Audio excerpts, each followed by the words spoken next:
2-3 तास वेळाविषयी झाला.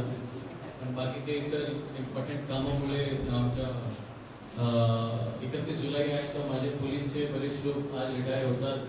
ते पूर्ण त्यांनी 30-35 वर्ष देशासाठी महाराष्ट्रासाठी त्यांनी इथे स्पेंड केले, तर त्यांचा निरोप पण माझ्यासाठी खूप महत्त्वाचा होता.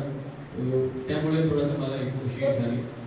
आता आज जो बीड शहर पोलीस स्टेशनला हे अण्णाभाऊ साठे जयंतीच्या निमित्ताने ब्लड डोनेशन कॅम्प आयोजित केलेला आहे, ते खूप चांगली बाब आहे. आणि अण्णाभाऊ साठे त्यांचे व्यक्तित्वाचे बाबतीत, त्यांचे हिस्ट्रीच्या बाबतीत शीतल बलाल साहेबांनी सांगितले.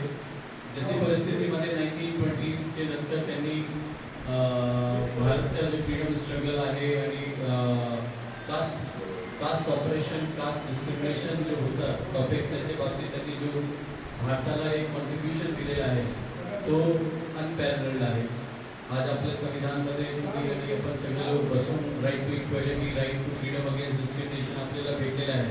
पण याचे मागे जो स्ट्रगल आहे तो हे अण्णाभाऊ साठे आणि बाकी इतर आपले फ्रीडम फायटर्सने केलेला आहे, ज्याच्यात त्यांच्यामुळे आज आपण सगळेजण आपण ॲज अ भारतीय म्हणून आपण एकमेकांना कंदेला कंदे लावून आपण सोबत बसतात, सोबत आपण सगळे काम करतात.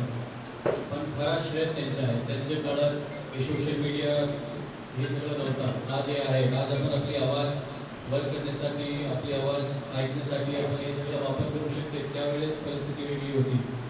अंग्रेज हुकूमत तिथे होती आणि सगळी परिस्थिती आपल्या विपरीत होती. तो प्रत्येक सण, प्रत्येक जयंती उत्सवच्या निमित्ताने माझ्या एक सगळ्यांची एकच रिक्वेस्ट राहते प्रत्येक वेळेस की सण जयंती ही आपल्याकडे चांगली संधी आहे, जिथे आपण प्रत्येक हिस्टॉरियन, प्रत्येक रिव्होल्युशनरी त्यांची हिस्ट्री आपण वाचली पाहिजे.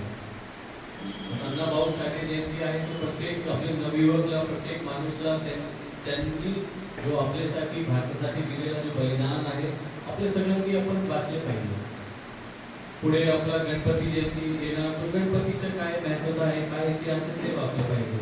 ईद आली, ईदचं काय आहे, इतिहास काय आहे, आपण कशामुळे त्याला सेलिब्रेट करतात. आंबेडकर जयंती आली तो त्यांनी आपल्यासाठी काय काय केला, तो त्यांचा इतिहास आपण जाऊन सगळ्या लोकांनी वाचले पाहिजे आणि लोकांना सांगितलं पाहिजे. तरच ही जयंतीच्या ॲक्च्युअल इसेन्स आहे. आपण काय करतात की जयंती येते, नाच गाणं करतात आणि जे गोष्टी त्यांनी आपल्याला नाही शिकवली ती सगळी गोष्टी आपण. माझी रिक्वेस्ट हेच आहे की त्यांनी आपल्याला जे काय शिकवले ते फक्त जयंती निमित्ताने नाही, आपल्याला दररोज आपल्या बिहेवियरमध्ये ती गोष्टी दिसली पाहिजे.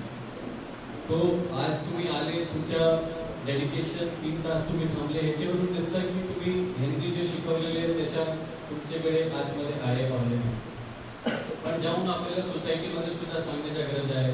उद्या 1 ऑगस्टला जो सेलिब्रेशन होईल, जे रॅली होईल, जे कोणी आयोजक आहेत त्यांच्याशी माझी एकच रिक्वेस्ट आहे की तुम्ही अण्णाभाऊ साठे त्यांच्या बाबतीत त्यांनी काय काय केले त्याच्या डिटेल हिस्ट्री आपण लोकांना सांगू. आपण हे शूट केले बीडच्या इतिहासमध्ये, पण महात्माचा इतिहास आहे. आपण असं केले तर एक नवीन प्रथा होईल. हेच नाही, प्रत्येक जयंतीला आपण लोकांना सांगितले पाहिजे की त्याचा इतिहास काय आहे. आणि इसेन्स इतर जो गैरकृत्य आहे ते आपण नाही केलं पाहिजे. आपण नॉर्मली डीजे करतात, रॅली करतात, डीजेच्या वेळेस काय काय ना करण्यासारखं आहे ते सगळं करतात. मी नाही सांगितलं तुम्हाला, तुम्ही सगळे समजतात, पण त्याला कुठेतरी आपण बाजूला ठेवलं पाहिजे. आपल्याला लोकांना शिक्षित करायचे आहे. महाराष्ट्रामध्ये एवढे इम्पॉर्टंट पर्सनॅलिटीजने जन्म दिलेला आहे, त्यांनी एवढं कॉन्ट्रीब्युशन दिलेलं आहे भारतासाठी. तो कॉन्ट्रीब्युशनचे काय महत्त्व आहे, त्यांनी कशी परिस्थितीमध्ये दिला हे आपल्या सगळ्यांना माहीत असलं पाहिजे, मला पण माहीत असलं पाहिजे. त्यामुळे प्रत्येक जयंती येते कोणतीही धर्माची, मी सगळं त्याचा अभ्यास करतो, वाचतो, त्यांनी काय केलं, माझी पण नॉलेज वाढते आणि त्याचा मला पण त्याचा बेनिफिट भेटतो. तो हे शब्द बोलून मी ते माझा स्पीच थांबवतो, बिकॉज तुम्ही सगळ्यांनी कम्प्लीट केलेले. आपल्याला ब्लड डोनेट सुद्धा करायचे आहे. उद्याची आपला अण्णाभाऊ साठे जयंतीच्या निमित्ताने सगळ्यांना खूप खूप शुभेच्छा देतो बीड पोलीसतर्फे. आणि त्यांची दिलेली सीख आपण व्यक्तिगत इथे आपली सोसायटीमध्ये आणून दाखवू, त्याची मी अपेक्षा करतो. जय हिंद, जय महाराष्ट्र.